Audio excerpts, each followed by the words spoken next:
Great, thanks, Tim, and welcome all to the ShareCafe Investor Presentation Series. So, yeah, flicking over to the disclaimers. So, just the highlights for Rox. If you're unfamiliar with Rox, we have multi commodity exposure. We own the 1.2 million ounce Youanmi Gold Project in Western Australia. Uh, that's an advanced project, and we'll be looking to bring that into production in the next couple of years. And we own the Fisheries Nickel Project, which has a 78,000 ton contained nickel resource with the scoping study complete, and certainly very economic at today's nickel prices. And the company is looking to progress that as well. Rox is valued mostly on the basis of being a gold company rather than a nickel company, and on the current enterprise value, Rox is trading around half of the average to its peers in the gold development space. And when you account for our nickel project, we're trading at about a third of our peers. So one might suggest that's a pretty attractive valuation and an entry price into an active gold explorer that's looking to develop its gold project.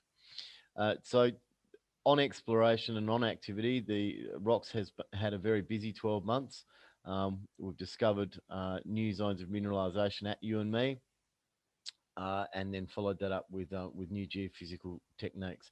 Now, while this is important, it's because Youanmi is an old gold field. It was a gold mine that was mined originally in 1910 and 1920, and then again commercially in the 80s and 90s. And so a lot of these geophysical techniques haven't been applied to the Youanmi belt before.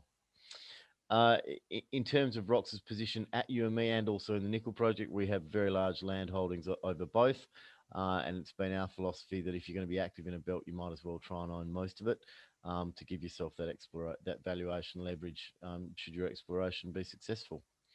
The Rox board and management have had demonstrable success in the mid cap sector, and we've got a good team that are very active. Next slide, please.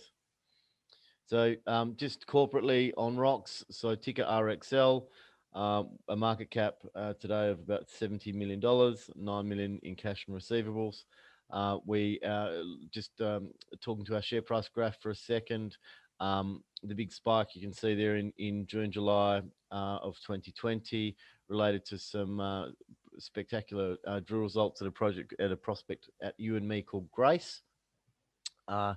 And we've then spent the last 6 to 9 months following that up, and whilst we have been very busy what internally we're very happy with how things are going. That ore body is poddy and it is difficult. It's very high grade when in places, but it is poddy. And so about 3 weeks ago, we put out a fairly detailed exploration update, and obviously the market didn't take too kindly to that, and the share price has slipped from 5 cents to about 3.5 cents now, which is somewhat frustrating because we're all very that's the nature of exploration, and we are happy with where things are at, from an internal standpoint. So we think we've been unfairly marked down there, and see that as an overreaction. Next slide, please. So just quickly on the team. So the board is Stephen Dennis, myself, and John Mayer. Stephen is a lawyer by background, but also had a long career developing complex projects in the mineral space. Dr. John Mayer is a geologist and the MD of Greenland Minerals and Energy, so he's got a very strong geological background. And for myself, I'm a geologist with a finance degree. I spent many years in the capital markets, and before that was a geologist for Western Mining. Brett Dixon is our CFO and company secretary, and then we're ably assisted by the technical team of geologists you can see there. Next slide, please. So Youanmi is Rox's flagship project. It sits in the centre of the Yilgarn Craton in Western Australia, in a greenstone belt called the Youanmi Greenstone Belt. It is a 150 kilometre long, very well endowed, gold, well endowed, well mineralised belt that is to the north of Paynes Find and south of Sandstone. So Rox holds its tenure in the Youanmi belt in a series of joint ventures which have varying economic interests, but overall we own a range of tenements with an interest of between 45% and 100%. And importantly, in the mine area, we're in a joint venture on a 70-30 basis. The mine area that you can see on that figure on slide 8 is around 10 kilometres by about 8 kilometres. So just to give you an idea, how much tenure we've got in that belt. So over 600 square kilometres. So the project comes with a resource, a 1.2 million ounce resource, which is a good start, but only very much the start for us. We see that growing substantially over the coming year. The mine previously produced 670,000 ounces at 5.4 grams and closed in 1997 when the gold price was $400 an ounce. And so the gold price at the moment in Aussie dollar terms is about 2,400. So plenty of scope to simply just bring the mine back into production, given the higher gold price. But first of all, we're looking to increase the resource before we do that. Next slide, please. When we do bring the mine back into production, it has a good amount of infrastructure to start with. So it is a disturbed site, having previously been mined, and so we have roads, core sheds, workshops, airstrip, bore fields, tailings dams, mine offices. All which save on capex, but also make exploration a lot easier. So that's a good head start for us. The other important thing about any redevelopment scenario for Youanmi is that it's a disturbed site and it sits on a mining lease. So that lets your government approval process timeline shorten. And of course, we've got plenty of historical data, so we know how the ore bodies perform in terms of metallurgy. If there's any dewatering issues or if there's any geotechnical issues. Next slide, please. So just zooming into the mine area, the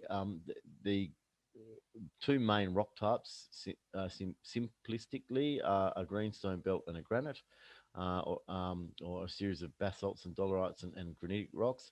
Most of the gold at Youanmi occurs along the boundary of the granite and the greenstone.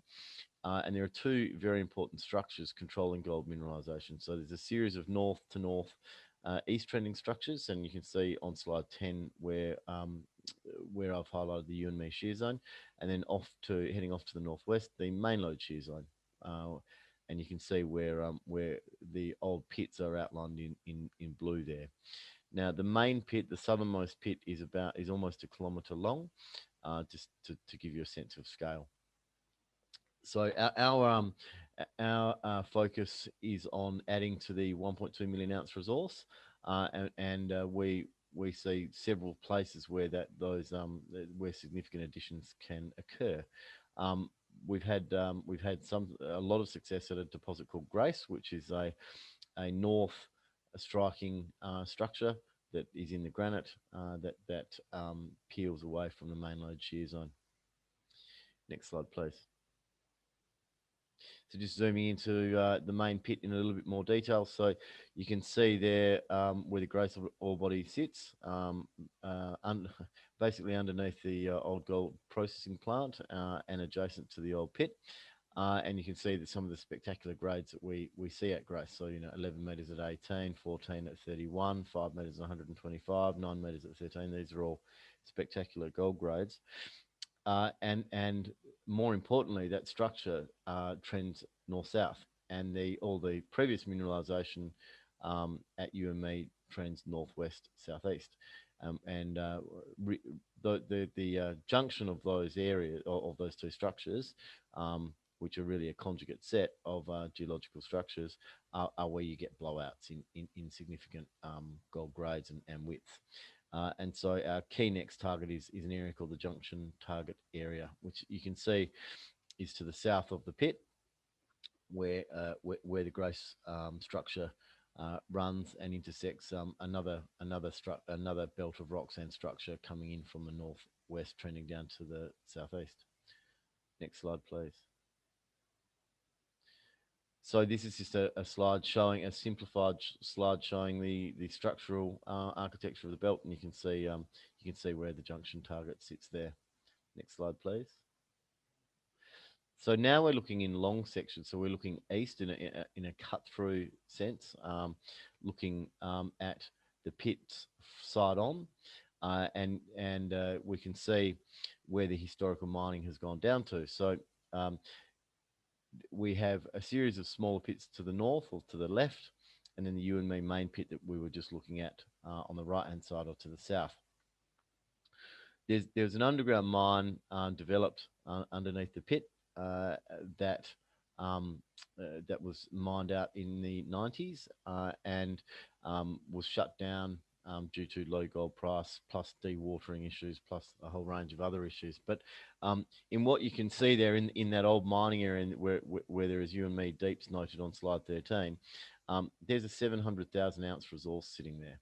So if you look at the junction target and where Grace intersects, we're looking at a size that's equal or if not bigger. And to give you an indication of what sort of grades we think are there, you can see that the top part of the junction target was mined in a shaft called the Pollard shaft in the 1930s, where there was a head grade of 15 grams per tonne. So they're the sort of grades that we're expecting. Next slide, please.